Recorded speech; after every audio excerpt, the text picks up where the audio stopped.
अब आपको सीधे लिए चलते हैं जेएमएम के केंद्रीय कार्यालय, जहां पर प्रेस कॉन्फ्रेंस का आयोजन किया गया है। कि राज्यपाल झारखंड के पास चुनाव आयोग का एक सीलबंद लिफाफा आया है। उस लिफाफा में कंटेंट है कि माननीय मुख्यमंत्री हेमंत सोरेन जी का सदस्यता रद्द किया जाए। ये आने के बाद सभी राष्ट्रीय मीडिया और local electronic media, social media ने इस बात को प्रचार करना शुरू कर दिया कि मुख्यमंत्री की सदस्यता रद्द की गई। भारत देश 1950 में आजादी के बाद 26 जनवरी 1950 में संविधान को आत्मसात किया था। वो संविधान जो इस देश के लिए सबसे महान धर्म ग्रंथ है शासन के मामले में, और उसकी कई संस्थाएं जिसमें संसद से लेकर न्यायालय से लेकर चुनाव आयोग तक भी है। इन संस्थाओं का अपना स्वायत्ता है, अपने नियम कानून आइन है, और ये सारी संस्थाएं जो न्यायिक शक्तियां भी रखते हैं, वो संस्था अपना जो निर्णय लेती है उसका पूर्वाभास कभी भी नहीं किया जा सकता। आप अपनी दलील दे सकते हैं, न्यायिक सेवा से जुड़े लोग उसका विश्लेषण किया कर सकते हैं, लेकिन निर्णय को पढ़ के सुनाने का जिम्मा केवल और केवल सक्षम पदाधिकारी का होता है, चाहे वो न्यायाधीश हो या किसी न्यायिक आयोग के अध्यक्ष। लेकिन ये संपूर्ण आज पटकथा भारतीय जनता पार्टी द्वारा लिखी गई। लग रहा था कि चुनाव आयोग का जो फैसला है वो या तो पंडित दीनदयाल उपाध्याय मार्ग में लिखी गई हो या बिरसा मुंडा राजपथ में उनके कार्यालय से लिखी गई। यह समझना बड़ा मुश्किल हो रहा था। संवैधानिक संस्थाएं माननीय राज्यपाल जी जब रांची आए तो उन्होंने विमानपत्तनम में उतरते हुए कहा कि मेरी जानकारी में ऐसी कोई बात नहीं है कि चुनाव आयोग ने किसी भी तरह का पत्र भेजा है। ये मीडिया के सामने उनका वक्तव्य है। मैं राजभवन पहुंचूंगा, उसके बाद ही मैं कुछ बता पाऊंगा। लेकिन भारतीय जनता पार्टी के नेताओं को जो बात माननीय राज्यपाल को नहीं मालूम, वो भारतीय जनता पार्टी के नेताओं को मालूम। यह अजीब विडंबना है। भारत के निर्वाचन आयोग से आज हम यह मांग करते हैं कि उनके अभिमान, उनके स्वायत्ता के साथ आज भारतीय जनता पार्टी ने खिलवाड़ करने का काम किया। उनको स्वतः संज्ञान लेते हुए ऐसे व्यक्ति जो संसद का भी सदस्य है कि केवल सदस्यता रद्द नहीं होनी चाहिए, उन पर आपराधिक मुकदमा दर्ज होना चाहिए, क्योंकि आपने ऑफिशियल डॉक्यूमेंट, इफ एनी, यदि कोई सरकारी दस्तावेज है, उसको यदि आप सार्वजनिक कर रहे हैं जिसमें आप सक्षम नहीं हैं, तो आप पे इस संविधान के अवमानना के लिए आप पर आपराधिक मुकदमा दर्ज होना चाहिए। हम लोग ये कतई बर्दाश्त नहीं करेंगे और राजनीतिक तौर पर हम भारतीय जनता पार्टी के साथ हर प्रकार से, हर वक्त, हर जगह उनसे प्रतिद्वंदिता के लिए तैयार है। 2019 में हम लोगों ने उनको हराया, 4 उपचुनाव में मुंह की खाई। जितना षड्यंत्र करना हो षड्यंत्र करे, क्योंकि जिन पुलिस कर्मियों को 20 साल से रघुवर जी और उसके पूर्ववर्ती भारतीय जनता पार्टी की सरकारें रुलाने का काम कर रही थी, आज उनके मुंह में जो खुशी आई है वो हेमंत सोरेन जी के द्वारा आया। पारा शिक्षकों के मुंह में हंसी आई, बच्चे विदेश जाकर पढ़ रहे हैं, किसान खुशहाल है, बेहतर स्वास्थ्य है,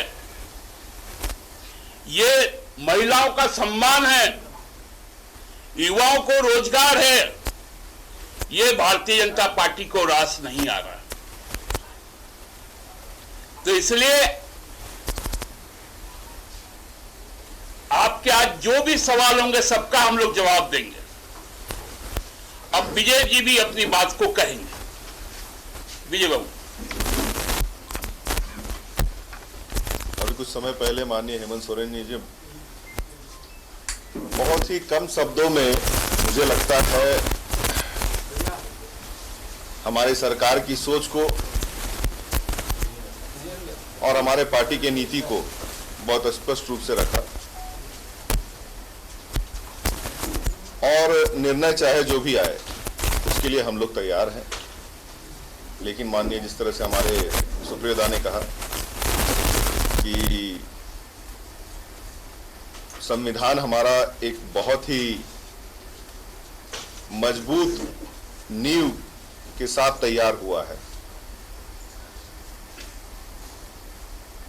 और जिस तरह से बातें इन संस्थानों के द्वारा नहीं, पहले ही कुछ लोग अगर बाहर में बोल देते हैं तो ये सोचने पे कहीं ना कहीं मजबूर हमें भी करता है कि आज पूरे देश में जितनी ये संस्थानें हैं कहीं ना कहीं वो क्या कमजोर हो रही हैं।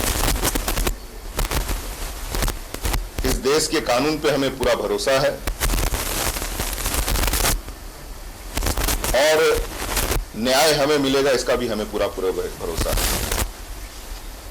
और जो बातें आ रही है कि सरकार गिर सकती है, उस पर बहुत ही स्पष्ट हम कहना चाहेंगे कि हमारे तमाम नेता बहुत ही मजबूती के साथ, जिस तरह से माननीय हेमंत सोरेन जी इस राज्य के लिए लगातार जो जनादेश हमें मिला है उसके लिए काम कर रहे हैं, हमारा विश्वास उन पे और मजबूत और साथ ही साथ मुझे लगता है इस राज्य की जनता का भी विश्वास उन पे और मजबूत होता चला जा रहा है।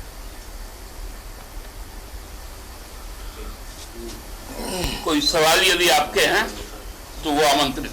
दादा, आप लोग जो ऐसा अपना एग्रेशन शो कर रहे हैं निशिकांत दुबे के खिलाफ, और भी कई विधायक हैं और भी कई नेता हैं, जिन्होंने पहले ही ट्वीट करके बताया कि इतने साल का डिबार हो रहा है, इतने ये सदस्यता जारी, पार्टी सबके खिलाफ एग्रेशन रखती है।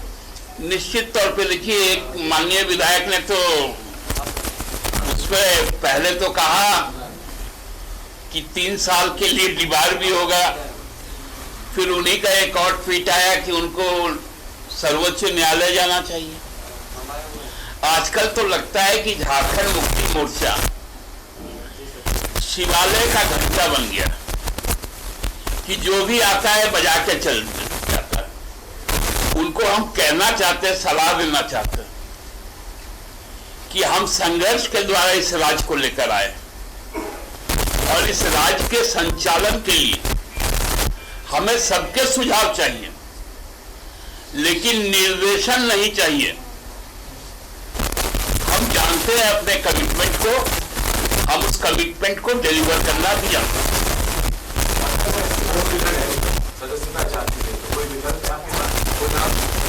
राजनीतिक विकल्पों का ही नाम है। एक विकल्प आप बता दें, अगर आपको आप लोगों ने तय किया विकल्प तो हमारा हेमंत सोरेन ही है। नहीं, मैं कह रहा हूँ कि अगर सदस्यता जारी की बात आपके देखिए, बांग्ला में एक कहावत है, मासिर यदि मोछ होता तो मामा होता, तो मौसी का अगर मूछ होता तब ना मामा होता। तो हमारा जब नेता है और उसका विकल्प हेमंत सोरेन है, ये देश में आईन है या नहीं है? हम आईन के तहत ही चलेंगे और पूरे मजबूती के साथ हेमंत सोरेन जी की सरकार चल रही है। 2024 तक बड़े मजे में चलेगी और सबको जो जो कमिटमेंट है उनको हम पूरा करेंगे। दादा, जिस तरह से अभी विधायकी जाने वाली बात हो रही है, इसमें भाजपा का कहना है, यानी दीपक प्रकाश का सीधे तौर पर कहना है कि सत्यमेव जयते की शुरुआत हो चुकी है। वो तो सत्यमेव जयते इनको दिल्ली में भी बुझा गया, इनको सत्यमेव जयते तो महाराष्ट्र में भी बुझाया है। देखिए, ये लोग सत्यमेव जयते यदि कहते तो बिल्किस बानो के हत्यारे और बलात्कारियों को माला और मिठाई नहीं खिलाते, इजराइल अंसारी के मॉब लिंचिंग करने वालों को माला नहीं पहनाते मंत्री जयंत सिन्हा जी। ये उनका सत्यमेव जयते है। कृपया करके इस देश में इस पवित्र मंत्र को इनके मुंह से हम सुनना नहीं चाहते हैं, क्योंकि ये लोग तिरंगा यात्रा निकालते हैं। इनके 2 मंत्री जम्मू में, जब कठुआ में एक पुरोहित के द्वारा रेप करके हत्या कर दी जाती है, ये सत्यमेव जयते बोलेंगे? दादा, मौजूदा सर्कमस्टांसेस में क्या आपने अपने विधायकों को रांची आने से कॉल किया है? ये कहा है कि रांची में हमारे विधायक, हमारे क्षेत्र की जनता को आप देखते होंगे कि हम लोगों के विधायक सांसद, और ये आज से नहीं, बहुत पहले से क्षेत्र में रहना ज्यादा पसंद करते हैं। इसलिए अभी कोई राजनीतिक चर्चा शुरू ही नहीं हुई है, तो इसलिए वो अपने क्षेत्र में है। जो निरंतर संवाद हम लोग से चलता है वो संवाद का है। आज बैठक हमारे साथ बहुत इमरजेंसी तमाम लोग हैं और तमाम लोग कह भी रहे थे कि सब तय हो जाएगा, आगे बताएंगे आपको क्या हुआ बैठक। आपको हमको लगता है कि कोई गलत अकाउंट से कुछ चल गया होगा कि हम लोगों ने बैठक बुलाया। आपके व्हाट्सएप का में दूसरा कुछ आ गया होगा। हम लोग बैठे मथुरा में तो इसलिए हमने पूछा, हम लोगों ने के अंदर आ रहे हैं, बहुत सारी चीजें पार हो जाए, पता चल जाएंगे आप लोगों को, तय हो जाएगा सब कुछ। हाँ, तो ठीक है, तब मथुरा का बताएंगे। 4:30 बजे वही कह रहे थे, पूछ लीजिएगा। देखिए, हमारा जी भी आपके दादा, मेरा वो मंत्री हैं। दादा, मेरा सवाल है, पार्टी कॉन्फिडेंट किस बात को लेकर है? क्या आधार है आपका? क्यों नहीं मुख्यमंत्री की सदस्यता जाएगी, वो आप बताएं। हम कॉन्फिडेंट है कि 3.5 करोड़ लोगों का आशीर्वाद हमें हमारे साथ है, जन समर्थन हमारे साथ है हमारे कार्यकर्ताओं का उत्साह हमारे साथ है, इस राज्य के लोगों का आशीर्वाद हमारे साथ है। लेकिन दादा चुनाव आयोग इन बातों को तो नहीं मानेगा, तथ्य मानेगा दादा। हम नहीं समझते हैं कि चुनाव आयोग आपसे कुछ सलाह मांगा होगा।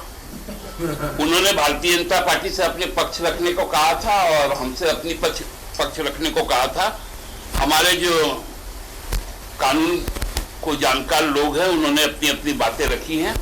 अब चुनाव आयोग का जो निर्णय आएगा तत्पश्चात बहुत सारे विकल्प है। कोई भी निर्णय अंतिम निर्णय नहीं होता है, उसके लिए इस देश में अपने लिए बहुत व्यवस्थाएं की गई है। हम उन दिशाओं पे भी सोचने का काम करेंगे। एक छोटा सा है कि जब अगर पार्टी अस्वस्थ थी कि मुख्यमंत्री के द्वारा जो भी निर्णय लिया गया रिन्यूअल का था उसमें कोई गलत नहीं था, तो एक तो बात आया कि फिर से उसको बैक किया गया कि उसको सरेंडर किया गया। दूसरी बात आप कह रहे हैं कि ऑफिस ऑफ प्रॉफिट किस आधार पे नहीं बनेगा, क्योंकि हमारे लीगल एडवाइजर ने ऐसा कहा। ये तो कोई जरूरी नहीं है कि जो आपके लीगल एडवाइजर ने कहा वैसा ही सत्य हो। सिर्फ मैं तो कह रहा हूं कि दोनों ने अपनी अपनी बातें रखी। अब निर्णय तो चुनाव आयोग को लेना है। अब चुनाव आयोग का निर्णय आ जाने दीजिए आधिकारिक तौर पर, उसके बाद जितने सवाल होंगे सब के उत्तर होंगे। अभी जो मुख्यमंत्री का छवि आप बोल रहे हैं कि सांसद विधायक मिलकर के मीडिया वालों ने खराब किया, तो आप कोई उस पर एक्शन लेंगे? पार्टी आपकी लेगी, उसके खिलाफ जाएगी कोर्ट? हमने तो चुनाव आयोग से कहा है कि स्वतः संज्ञान ले, क्योंकि चुनाव आयोग, ये तो विचित्र स्थिति यहां पर उत्पन्न हुई। एक विधायक जी के खिलाफ शिकायत गई तो वो शिकायत ही वापस आ गई और बाकी शिकायतों पर जांच चलती है। अब इलेक्शन कमीशन ऑफ इंडिया जो सबसे हम लोगों के लिए, लोकतंत्र के लिए जो सबसे पवित्र जगह है,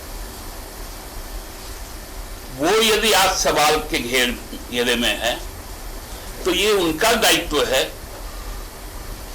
कि उनको अपनी जो संवैधानिकता है, अपना जो सुप्रीम अथॉरिटी है, उसको बनाए रखें। दादा चुनाव आयोग संज्ञान लेगा, आपको लग रहा है? अगर नहीं लेगा तो क्या करेंगे?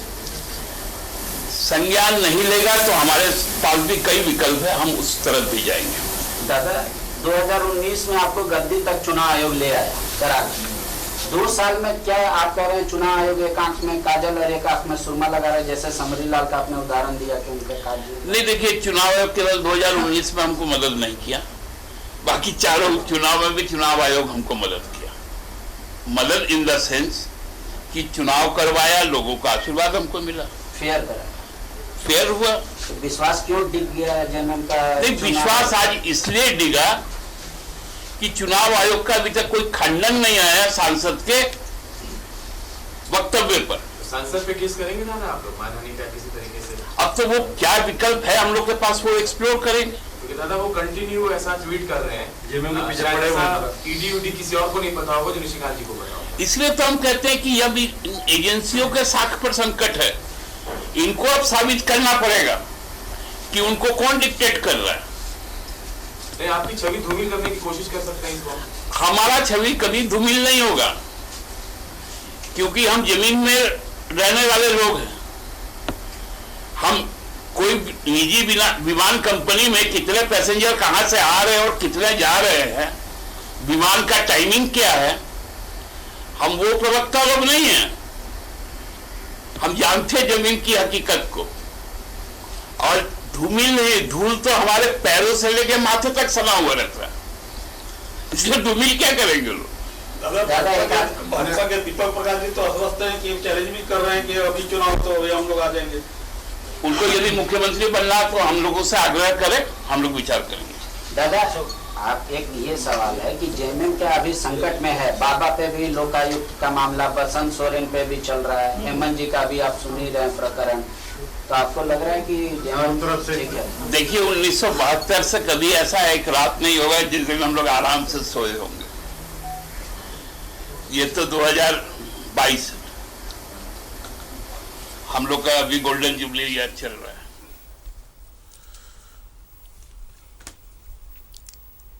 साथ बात है, संघर्ष और संग्राम, और संकट उसमें हम लोगों का एक आभूषण है, कोई दिक्कत नहीं। धन्यवाद।